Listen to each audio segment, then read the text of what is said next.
Hello students, कैसे हैं आप सब। उम्मीद करता हूं सब ठीक ठाक होंगे। मैं भी एकदम बढ़िया हूं। तो फिर देर किस बात की, स्टार्ट करते हैं हम लोग आज का एपिसोड।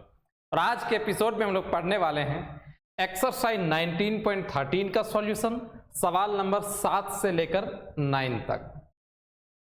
चलो बनाते हैं आज हम लोग 7 का फर्स्ट। दरअसल इस एक्सरसाइज में हम लोग पार्शियल फ्रैक्शन को पढ़ रहे हैं और पार्शियल फ्रैक्शन में लिखने से पहले हमें एक रैशनल फ्रैक्शन का फॉर्मेट दिया रहता है सवाल में। सारे सवाल में वही प्रक्रिया था, लेकिन यहां पर देखिए 7 का फर्स्ट में जो 5 फॉर्मेट हम लोग रैशनल फ्रैक्शन का लिखे हुए थे उसमें ये नहीं है। और ऐसा ही सवाल हम लोग पिछला वाला एक्सरसाइज में भी बनाए थे, तो इसको हम लोग पार्शियल फ्रैक्शन से नहीं बनाने वाले हैं, इसको अलग मेथड से हम लोग बनाएंगे। देखो कैसे बनाना है सवाल नंबर 7 को। 7 का ये फर्स्ट है, integration of dx by x और फिर x5 + 1।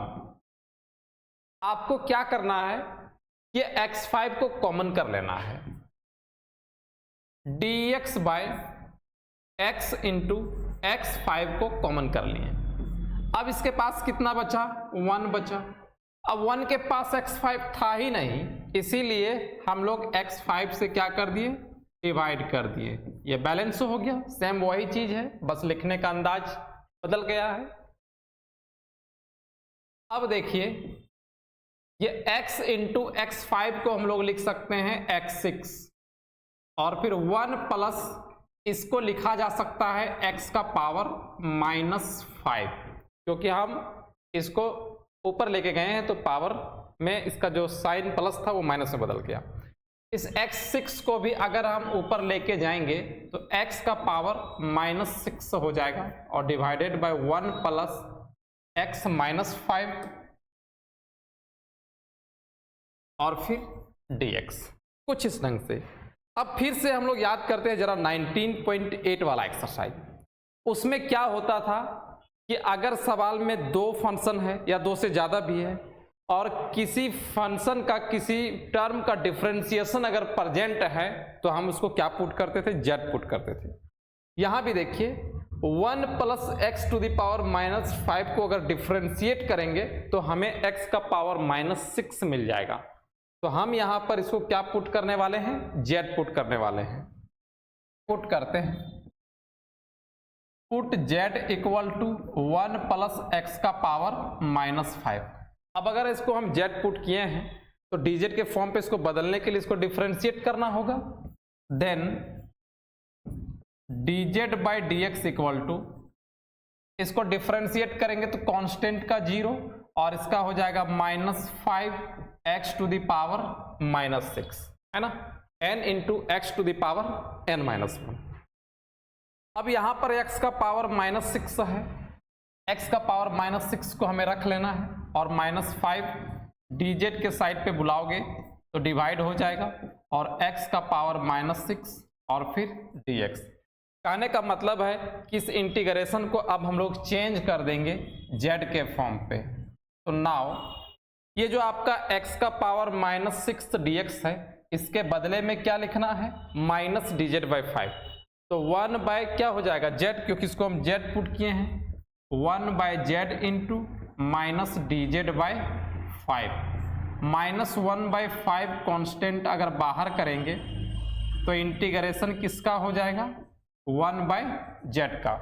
और 1 बाय z का इंटीग्रेशन क्या हो जाएगा, log mod z हो जाएगा। तो आपका हो जाएगा -1/5 log mod z और plus integrating constant c, -1/5 log mod z को हम लोग क्या लिए हुए हैं, 1 plus x to the power -5, 1 plus x to the power -5 plus integrating constant. अब इतना हम लोग आंसर छोड़ सकते हैं, लेकिन बुक पे ये आंसर आपका नहीं दिया है। देखो बुक में आंसर मिलाने के लिए हम लोग क्या कर रहे हैं, इसको 1 बाय 1 लिख सकते हैं और इसको नीचे लेके आएंगे तो 1 by x to the power 5 लिख सकते हैं, कोई दिक्कत नहीं है। -1/5 log, इसको एलसीएम करते हैं तो आएगा x5 और फिर x5 प्लस 1 और प्लस इंटीग्रेटिंग कांस्टेंट c। आप लोग एक फॉर्मूला जानते होंगे कि log m to the power n का फॉर्मूला क्या होता है, ये वाला formula log m to the power n का फॉर्मूला होता है n log m। तो n log m को हम वापस क्या लिख सकते हैं, log m to the power n। तो यहां पर n के जगह पर जो रहेगा वो m का पावर बनता है। तो log ये तो आपका m हुआ और n के स्थान पे क्या है -1/5। हम पूरा को नहीं लेके जा रहे हैं, सिर्फ माइनस को लेके जा रहे हैं। तो माइनस को यहां पे लगा सकते हैं क्या इसका पावर में। तो इसको लिखा क्या जा सकता है 1/5 log x5 plus 1 divided by x5 plus 1 divided by x5 और इसका पावर कितना लग जाएगा -1 और प्लस इंटीग्रेटिंग कांस्टेंट c।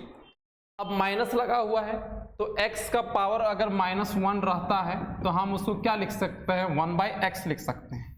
तो इसी तरह से x to the power 5 plus 1/x5 का पावर -1 है तो 1/this हम लोग लिख सकते हैं इसको। तो इतना दूर तक बात क्लियर है ना। तो हम लोग इसको क्या लिख सकते हैं 1/5 log mod 1/x5 plus 1/x5 और प्लस इंटीग्रेटिंग कांस्टेंट c। अब फिर से इसको बढ़िया से लिख लेते हैं, यहां लिख देते हैं। ये आपका हो जाएगा 1/5 log mod x5 को ऊपर लेके जा सकते हैं तो हो जाएगा x5 प्लस 1 और प्लस इंटीग्रेटिंग कांस्टेंट c। ये हमारा आंसर हो गया।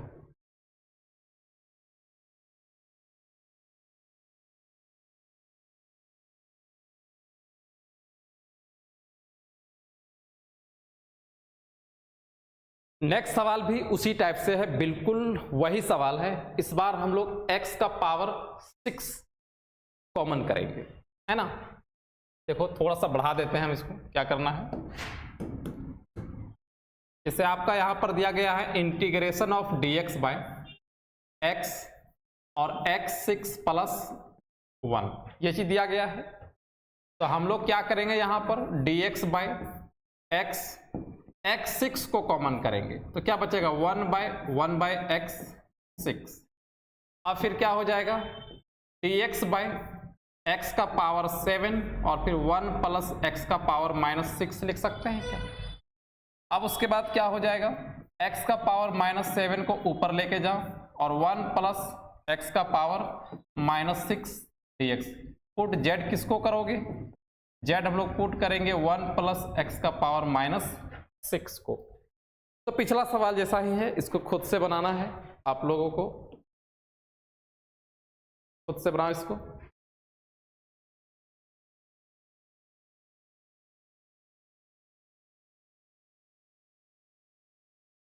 सेवन का थर्ड वही सवाल है, सिर्फ यहाँ पे माइनस लगा दिया है। तो माइनस लगा दिया है तो घबराने का जरूरत नहीं है, ये भी काफी आसानी से बनने वाला है। देखिए हम इसको लिखेंगे integration of dx by x और फिर x4 - 1। इसमें भी हम लोग कॉमन करेंगे किसको, x4 को। x4 कॉमन हो गया, क्या बच जाएगा 1 माइनस, इसके पास था ही नहीं तो वो चीज डिवाइड हो जाएगा ताकि बैलेंस हो जाए। अब x इंटू x4 को हम लोग क्या बोल सकते हैं x5। तो dx बाय x5 और यहां पर हो जाएगा 1 माइनस x का पावर -4। फिर क्या हो जाएगा x का पावर हम लोग 5 को ऊपर लेके जाएंगे और 1 माइनस x का पावर -4 dx। हम इसको पुट z करेंगे, ये चीज हम लोगों को मिलने वाला है। Put z equal to 1 plus x का पावर -4, इसको z पुट करनी है और z पुट करने के बाद हमें क्या निकालना है dz का वैल्यू dx के फॉर्म पे। Then dz by dx equal to 1 constant 0 और इसका डिफरेंशिएशन हो जाएगा -4x टू द पावर -5। देखिए वही चीज मिल गया ना। तो हमें एक साइड पे क्या छोड़ना है, x का पावर -5। तो -4 को dz के साइड पे बुला लेते हैं। एक्स का पावर -5 और फिर dx। अब इंटीग्रेशन z के फॉर्म पे बदल जाएगा। ये इसके दोनों बदले हम लोग क्या लिखेंगे, -dz/4, तो 1/z और फिर -dz/4, है ना। तो यहाँ पे देखिए z जो है माइनस में था भैया, यहाँ पे 1 - z का पावर 1 - x का पावर -4 होगा, ऐसे होगा ना। तो dz/dx इक्वल टू 1 का 0, यहाँ पे आपका माइनस और फिर -4x का पावर -5, तो हो जाएगा यहाँ पर dz/dx इक्वल टू 4x का पावर -5। 4 को इधर लाएंगे हम लोग, तो dz/4 इक्वल टू x का पावर -5 और फिर dx हो जाएगा। अब इंटीग्रेशन का फॉर्मेट बदल देते हैं हम लोग। नाउ इंटीग्रेशन ऑफ, इसके बदले में क्या लिखेंगे, dz/4, तो 1/z और इंटू dz/4। 1/4 कांस्टेंट बाहर रहेगा, तो 1/z का इंटीग्रेशन करना होगा। 1/4 कांस्टेंट बाहर, dz/z, तो 1/4 log mod z और प्लस c। z को क्या पुट किए हैं, 1 - x to the power -4, 1/4 log mod 1 - x का पावर -4 और plus integrating constant c। Answer मिलाने के लिए हम इसको फिर से नीचे लेके आएंगे, 1/4 log mod 1/1 और -1/x4 और plus integrating constant c। 1/4 log mod LCM करेंगे, x4 आएगा और फिर x4 - 1 और प्लस c। ये हमारा आंसर हो गया।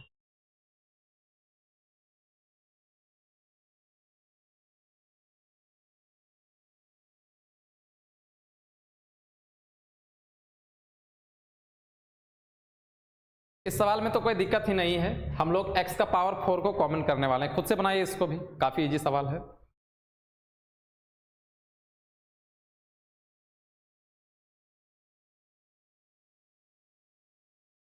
ये वाला सवाल 8 का first, dx/e to the power x - 1, ये बढ़िया सवाल है।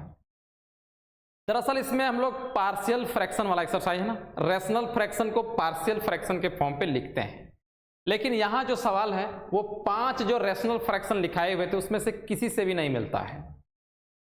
एक्सपोनेंशियल का तो होता ही नहीं था ना, एक्सपोनेंशियल वाला रेशनल फ्रैक्शन हम लिखाए ही नहीं थे। तो सबसे पहले क्या करते हैं कि इसको एक बढ़िया सा रेशनल फ्रैक्शन बना देते हैं, जो 5 हम लिखाए हुए थे उनमें से कोई एक आ जाए, और स्पेशल ढंग से थोड़ा सा इसको बनाएंगे। देखो सबसे पहले क्या करना है आपको, आपके पास इंटीग्रेशन दिया गया है dx/e to the power x - 1। आपको न्यूमरेटर और डिनोमिनेटर पे ex से मल्टीप्लाई करना है। तो देखो हम मल्टीप्लाई कर रहे हैं, न्यूमरेटर से ex से मल्टीप्लाई किए और डिनोमिनेटर में भी ex से मल्टीप्लाई करनी है। कोई दिक्कत नहीं है, ऐसा कर सकते हैं, ये मैथ्स के नियम के अनुसार ही है, क्योंकि दोबारा से कैंसिल होगा और वही चीज हमारे पास बच जाएगा, ऐसा कर सकते हैं। तो हम यहां पर क्या किए हैं, मल्टीप्लाई किए हैं, multiplying numerator and denominator by किससे, e to the power x से। ये एक्टिविटी यहां पर हम लोग किए हुए हैं। अब क्या करना है आपको, ex को z पुट करना है। क्या पुट करना है, इस ex को z पुट करना है। Put z equal to e to the power x। हम लोग जानते हैं कि z पुट किया गया, इसका मतलब इंटीग्रेशन को z के फॉर्म पे बदलना है, तो dz भी निकालना होगा। dz/dx इक्वल टू क्या हो जाएगा, e to the power x, और dz किसके बराबर हो जाएगा, ex और फिर dx। नाउ अब हमारे पास जो इंटीग्रेशन था वो बदल के कुछ इस ढंग से हो जाएगा, ex dx के बदले में dz, इस ex को z पुट किए हैं, z हो गया और फिर z - 1 हो गया। अब हो गया ना ये रेशनल फ्रैक्शन। कौन सा format, px + q divided by ax plus B और फिर cx प्लस डी। ऐसा अगर रहता है तो हम पार्शियल फ्रैक्शन पे लिखते हैं a by ax plus B और plus b by cx plus d. ऐसा हम लोग लिखते हैं पार्शियल फ्रैक्शन पे। तो ठीक वही ढंग से यहाँ भी है, ऊपर क्या है 1 है तो हम इसको लिख सकते हैं 0 इंटू एक्स प्लस 1 और नीचे क्या है आपका है z माइनस 0 और फिर z माइनस 1 जो कि ये दोनों से मैच कर रहा है ना। तो पार्शियल फ्रैक्शन को रैशनल फ्रैक्शन को पार्शियल फ्रैक्शन में यहाँ पर लिखते हैं।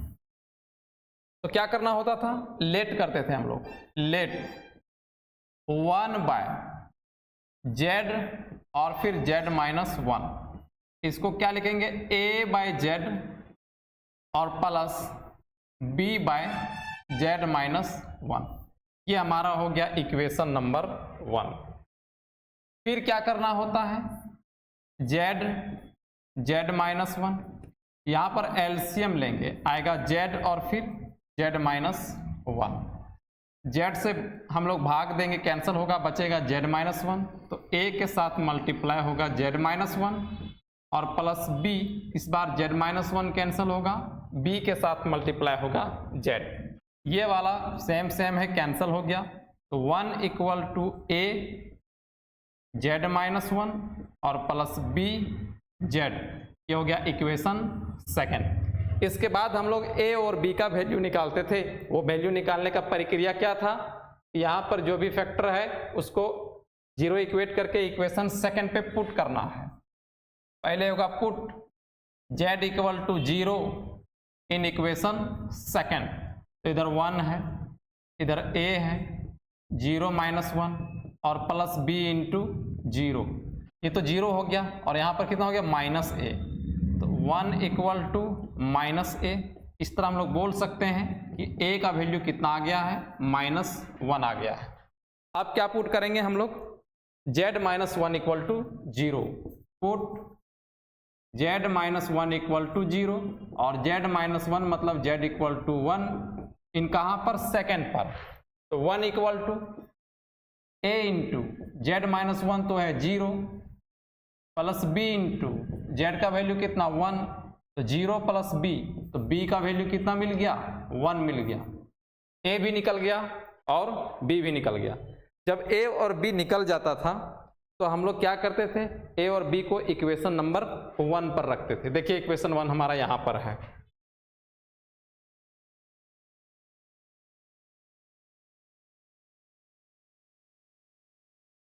फ्रॉम 1, इक्वेशन 1 था 1 बाय z और फिर z minus 1 equal to a का वैल्यू आया है माइनस 1, माइनस 1 बाय z और प्लस b का वैल्यू है 1 बाय z माइनस 1 लिख लिए हम लोग। अब इसका तो हमें करना था इंटीग्रेशन, तो दोनों तरफ इंटीग्रेशन का साइन लेंगे।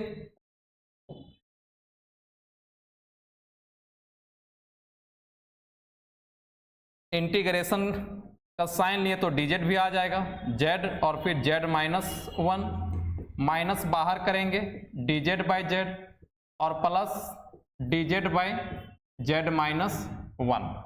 इसका इंटीग्रेशन, ये दोनों इंटीग्रेशन के बराबर है, तो हम लोग तो इसी का तो वैल्यू निकाल रहे थे।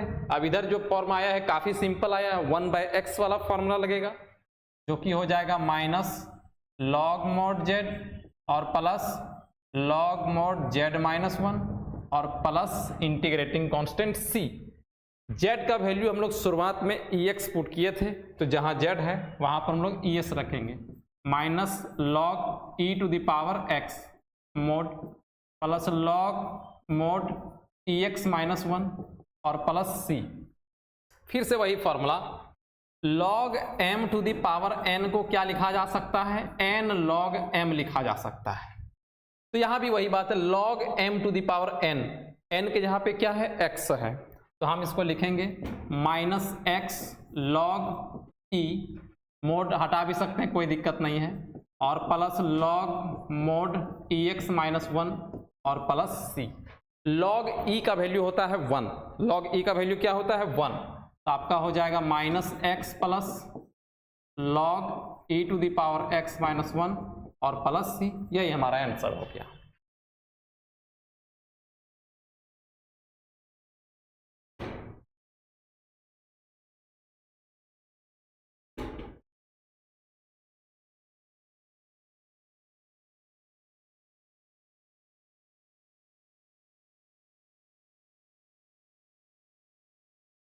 आते हैं 8 का सेकंड नंबर सवाल पे। यहाँ भी हमारे पास वो रैशनल फ्रैक्शन नहीं है जो हम लोग शुरुआत में देखे हुए थे, तो इसको भी रैशनल फ्रैक्शन में हम लोगों को पहले बदलना है। और रैशनल फ्रैक्शन है, लेकिन जो फॉर्मेट हम लोगों को चाहिए था px plus Q divided by ax plus B और cx प्लस डी, उस टाइप में नहीं है, तो हम लोग उसको बदलेंगे। पहले देखो कैसे बदलते हैं। Integration of ex by 1 plus ex और फिर 2 प्लस ex और फिर dx। देखिए e to the power x को z पुट कीजिए, put z equal to e to the power x। अब इसको डिफरेंशिएट कर लेंगे हम लोग ताकि dz का वैल्यू मिल जाए। dz by dx equal to ex, और dz किसके बराबर हो जाएगा, ex और फिर dx। नाउ अब इंटीग्रेशन का फॉर्मेट z के फॉर्म पे बदलने के लिए तैयार है। ऊपर बन जाएगा dz, नीचे 1 प्लस z और फिर 2 प्लस z। अब ये आपका जो शुरुआत में 5 फॉर्मेट में से लिखाए थे उन्हीं में से एक फॉर्मेट आ गया है, px plus Q divided by ax plus B और फिर cx प्लस डी के फॉर्म वाला। तो हम लोग इसमें क्या करते हैं, लेट 1 बाय 1 प्लस z और 2 plus z equal to a by 1 plus z और फिर plus b by 2 plus z। इसको कौन सा इक्वेशन, इक्वेशन 1 नाम दिए। फिर इसके बाद क्या करना है, इधर तो आपका 1 by 1 plus z 2 plus z, हम लोग एलसीएम करेंगे और एलसीएम करने के बाद आएगा 1 प्लस z और फिर 2 प्लस z। 1 प्लस z से डिवाइड करेंगे, 2 प्लस z बचेगा जो कि a के साथ मल्टीप्लाई होगा, a 2 प्लस z और plus b 1 plus z। Cancel हो गया भैया, सेम सेम था। 1 equal to a 2 plus z और प्लस b 1 प्लस z, ये आपका हो गया इक्वेशन नंबर 2। ए और बी निकालने के लिए यहाँ जो फैक्टर आया था उसको 0 पुट करके इक्वेट करके कहाँ पर रखना है, इक्वेशन सेकेंड पर। तो put 1 plus z equal to 0 और 1 प्लस z को हम लोग बोलेंगे z इक्वल टू -1 और इसको इक्वेशन सेकेंड पर रखेंगे। ये आपका हो गया 1 a 2 z का वैल्यू -1 और plus b into 1 plus z का वैल्यू 0। तो a का वैल्यू कितना मिल गया, a का वैल्यू मिल गया 1। इस बार पुट करेंगे 2 प्लस z को, put 2 plus z equal to 0 और ये आपका हो जाएगा z इक्वल टू -2 और कहाँ रखना है हमें, इक्वेशन सेकेंड पे रखना है। फिर से 1 equal to a into 2 plus z हमारा किसके बराबर, 0 के बराबर, प्लस b इंटू 1 और z का वैल्यू कितना -2। यहाँ से हो जाएगा a equal to -1 equal to -b, b का वैल्यू कितना मिलेगा, -1 मिल जाएगा। a और b जब मिल गया है तो हमें इसको रख लेना है इक्वेशन 1 पर, इक्वेशन 1 पर रख लेना है।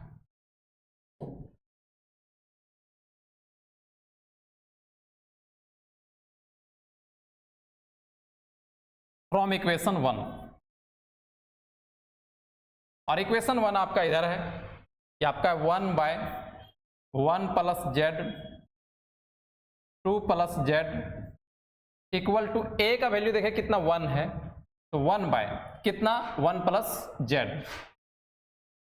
प्लस b का वैल्यू कितना है -1 bye 2 plus z।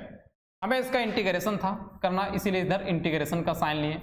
dz by 1 plus Z 2 plus Z equal to dz by 1 plus Z, minus लगा लेंगे तो dz बाय 2 प्लस जेड। इधर का तो इंटीग्रेशन, ये दोनों इंटीग्रेशन के बराबर है, इसीलिए हम लोग ये दोनों का इंटीग्रेशन करना होता है। 1/x का फॉर्म यहाँ पर है क्योंकि z लीनियर फॉर्म पे है, तो लॉग मॉड 1/x का फॉर्मूला क्या होता है, लॉग मॉड x, यहाँ भी लॉग मॉड x और प्लस इंटीग्रेटिंग कांस्टेंट c। ये आपका log m minus log n के फॉर्म पे है, और log m minus log n का फॉर्मूला होता है लॉग m बाई n। तो इसको हम लिख सकते हैं log 1 plus z divided by 2 plus z और plus integrating constant c। z हम लोग शुरुआत में क्या पुट किए हुए थे, z को e to the power x put किए थे, log 1 प्लस जेड के स्थान पे ex रखेंगे और फिर 2 प्लस ex और प्लस c, यही हमारा आंसर हो गया।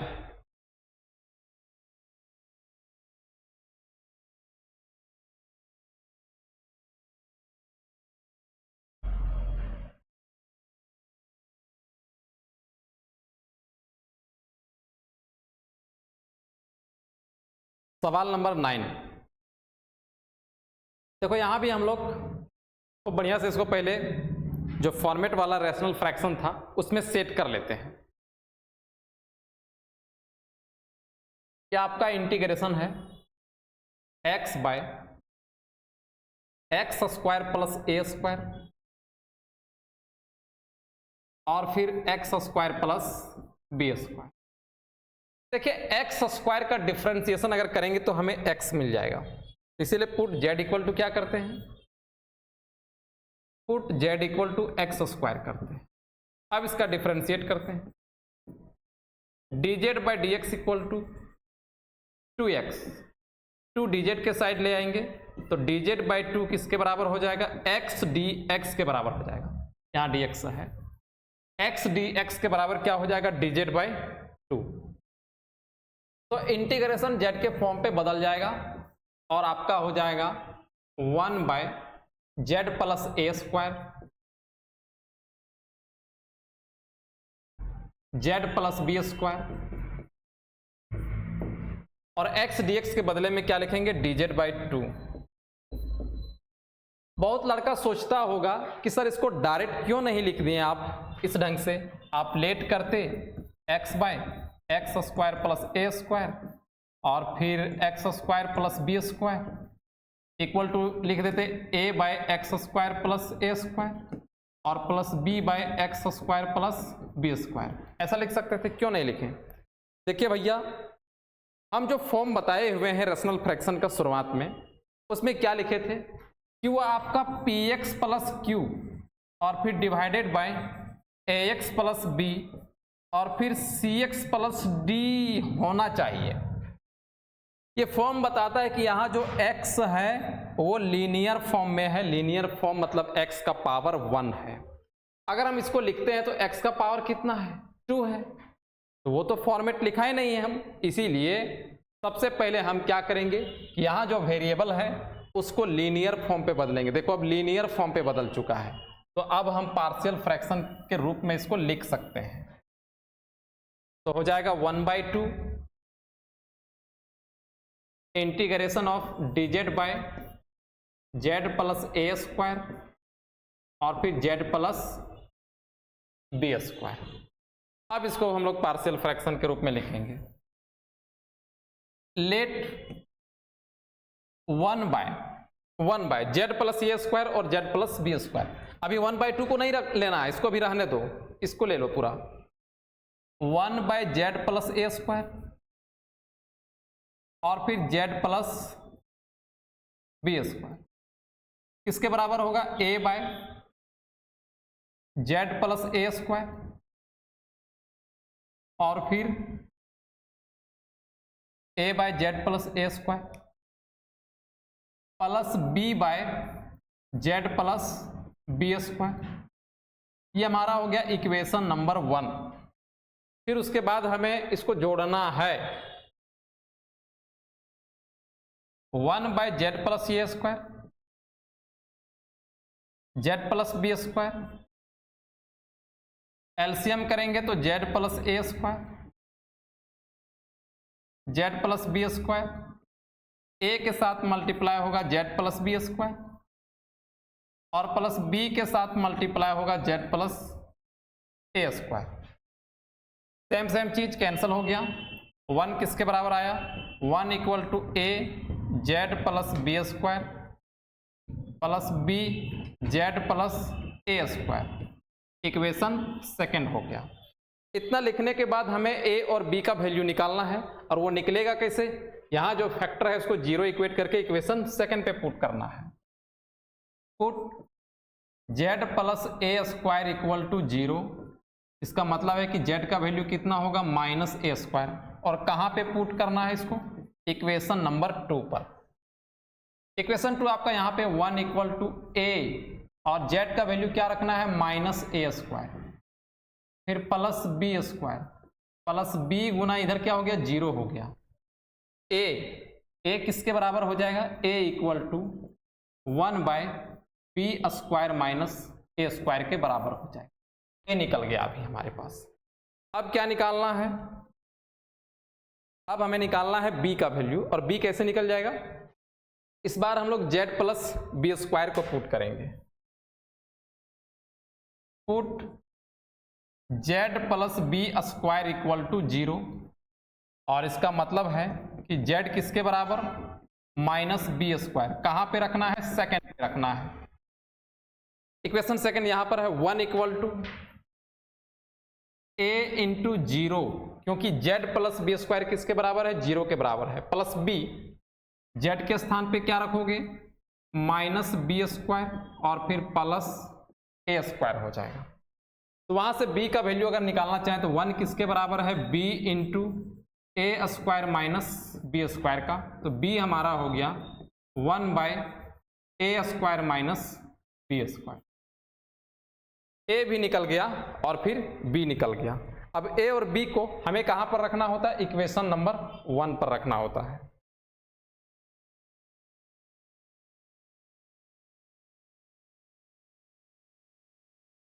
फ्रॉम इक्वेशन 1, देखो ये बाद में लिख रहे हैं, थोड़ा कलर चेंज कर देते हैं ताकि गड़बड़ाना नहीं। From equation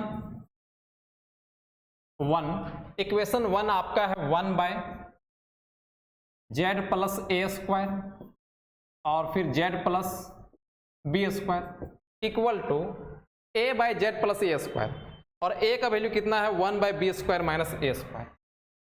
1 by b square minus a square और फिर एक मिनट, ए का वैल्यू है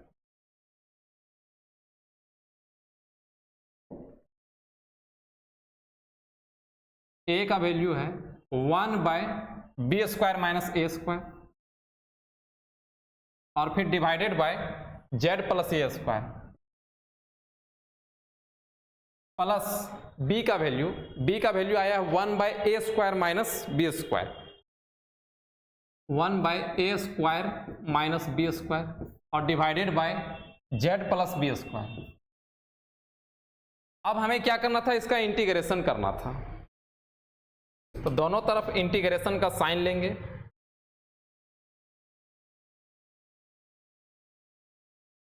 हो गया integration of dz by Z plus A square और फिर Z plus B square equal to 1 by b square minus a square constant integration of dz by Z plus A square. यहाँ पर 1 by A square minus B square constant, तो integration of dz by Z plus B square. एक बात और हम लोग पीछे क्या छोड़े हुए थे कि इसका इंटीग्रेशन तो था लेकिन इसमें 1/2 भी लगा हुआ था। हम बोले थे ना 1/2 को बाद में लेंगे। तो अब क्या करना है? इधर भी हम लोग 1/2 को रखेंगे और इधर भी 1/2 को रखेंगे। तो हो जाएगा 1/2 integration of dz by Z plus A square और फिर Z plus B square equal to 1/2 बाहर हो गया, दोनों के लिए हो गया इंटीग्रेशन। पहले इसको लिखते हैं, देखो 1/a² माइनस b²। इंटीग्रेशन किसका होगा? dz/z प्लस b² का। एक काम करो कि अगर हम इसको b² माइनस a² को a² माइनस b² लिखना चाहें तो हमें माइनस को क्या करना होगा? कॉमन करना होगा। इसीलिए माइनस को हम कॉमन कर दिए और इसको क्या लिखते हैं? 1/a² माइनस b² लिख दिए। b² माइनस a² के बदले में क्या लिख दें? a² माइनस b², क्योंकि हम दोनों को एक जैसा बनाना चाहते थे। फिर इंटीग्रेशन dz बाय क्या हो जाएगा? z plus a², bracket close. अब यहां पर z क्या है? लीनियर फॉर्म पे है। z यहां भी लीनियर फॉर्म पे है। लीनियर फॉर्म मतलब 1/x का जो इंटीग्रेशन होता है log mod x, वो वाला फॉर्मूला काम कर जाएगा। तो हो गया आपका 1/2 1/a² minus b² log mod z plus b², फिर minus 1/a² minus b² log mod z plus a² और प्लस इंटीग्रेटिंग कांस्टेंट c। और आगे बढ़ते हैं।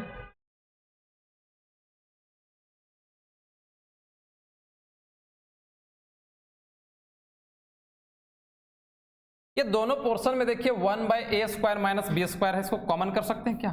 1/2 और फिर a² माइनस b² कॉमन कर लिए।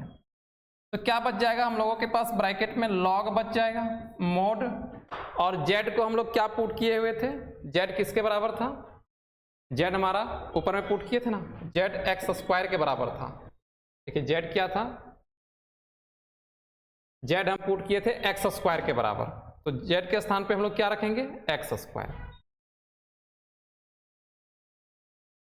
यहां पर हो जाएगा x² प्लस b², ये तो कॉमन ले लिए हैं, log mod x² plus a² और प्लस इंटीग्रेटिंग कांस्टेंट c। यहाँ log m minus log n वाला फॉर्मूला है, जिसको हम लोग लिख सकते हैं log m/n। तो 1/2 a² minus b² log m के स्थान पे x² प्लस b² और n के स्थान पे x² प्लस a² और प्लस इंटीग्रेटिंग कांस्टेंट c। यही हमारा आंसर हो गया।